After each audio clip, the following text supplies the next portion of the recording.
MJF versus Jericho, right? Yep, the final fight, which really wasn't final, and I think I'm the only person that hated that finish. That finish was bad. I mean, I hated that finish. I hear a lot of people say they love the finish to that match online. I'm like, really? Why? Y'all like it? Y'all like Why? it? The false The win fact by that finish. What was it?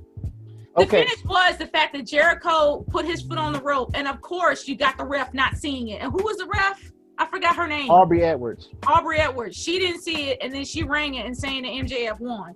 And then all of a sudden, here comes another ref saying that she was wrong. They argued for like 5 minutes, and then all of a sudden, they restart the match.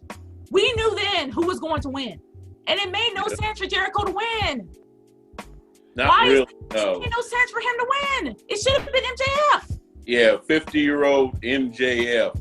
You know why it was? When they put the stipulation of retiring, you knew Jericho. it was going to be Jericho. That's what Jim Cornette and his partner said. You knew Jericho was going to win that. To be honest with you, at first I really thought he was going to retire because that was the one thing he was talking about, that he was going to retire when he hits 50. But I don't know. I really thought that he was going to do something different here. And the finish was just annoying. I'm like, you're doing the classic, most annoying. Sounds like a Dusty finish to me. It was. Yeah. And people like, well, the Dusty finish makes sense. I'm like, how? In some cases, All yes. I'm gonna say is, when y'all didn't see Jericho pull out the old school lion tamer one last time, y'all should have known. Yeah. If this was really his last match, he would have pulled out the actual lion tamer, not a Walls of Jericho Boston crap. He would have did the real lion tamer. When he did the regular Walls of Jericho, I'm like, yeah, nah. Plus, there was nothing on the line. If MJF loses, he loses nothing. But you honestly saw that he was about to do it. That he was about to do the lion tamer. That He could have. No, he could have did it, but he just did the regular Walls of Jericho. I was like, yeah, MJF ain't. Nah, I was like, man, no, because is this feud going to continue? If this was his final match, he would have did it. MJF to go in another direction. That's what I'm saying. I'm with you. I'm with people who have talked about this. I'm like, MJF needs to get the F away from Jericho. He needs to get the F away from Jericho at this point. Yeah. It needs to be done. This feud needs to die. Yeah. And it needs to be over. MJF needs to go on and do something different, because he is probably one of the top heels in the men's division, hands down. And he really does need to go forward and be a top heel champion. Yeah, in all honesty, because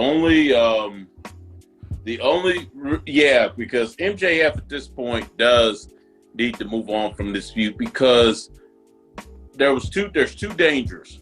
And I can give you two examples very quickly historically. Okay. Tommy Rich and Buzz Sawyer. Their feud went on for 2 years. Their program went on for 2 years, and it pretty much destroyed both men's careers. Because they just couldn't get them away from each other. I mean, Buzz Sawyer was a nutcase, both in character and in real life. Tommy Rich, at one point, prior to that feud, had a 5-day run as NWA World Champion, defeating Harley Race. He was one of those guys that looked like he had a bright future, but then he got in that program with Mad Dog Buzz Sawyer, and he just couldn't get away from him. The other example is actually from more recent times. Chris Benoit and Kevin Sullivan. And need I say more how that destroyed really both men. Sullivan immediately and Benoit eventually. Yeah. It didn't do him in right away, but yeah, so it's one of those with MJF. I don't think it'll be that serious, but he really does need to get away from that program with Jericho. I'm hoping that's what they're going to do next. But if you guys had to rate this, how would you rate it? I'm going to be honest. Maybe because I was looking back and forth with the Southern 500 where this match was going on. I didn't really care about this match because I'm like, I knew Jericho's. When I saw the Dusty finish happen, I was like, yeah, Jericho winning when I saw they do that Dusty finish. I'm like, yeah. So I just kind of didn't care about this match, to be honest. I think the openers, I mean the actual entrances were pretty clever. I'm not gonna lie, when we saw the countdown clock and people thought that Jericho was going classic, and all of a sudden, oh yeah, it was Jericho's last match.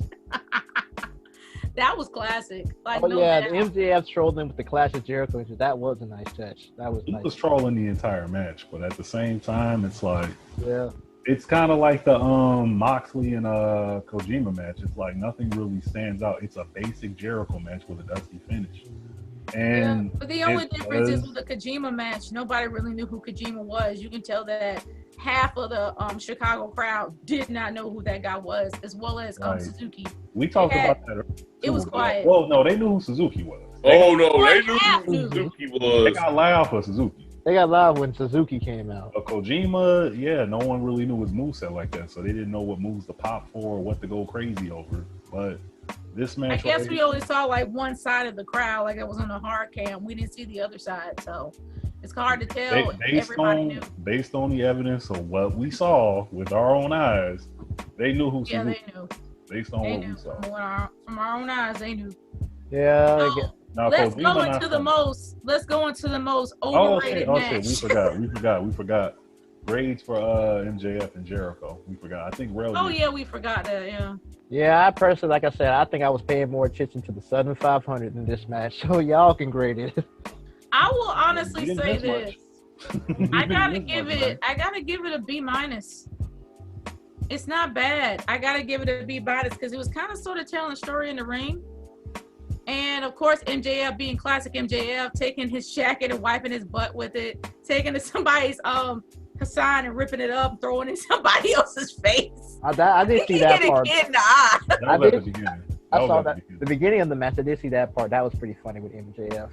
He was a true heel all the way through. So honestly, I enjoyed it, like for real. I'm gonna give it a C minus. Why? Because number one, it was predictable.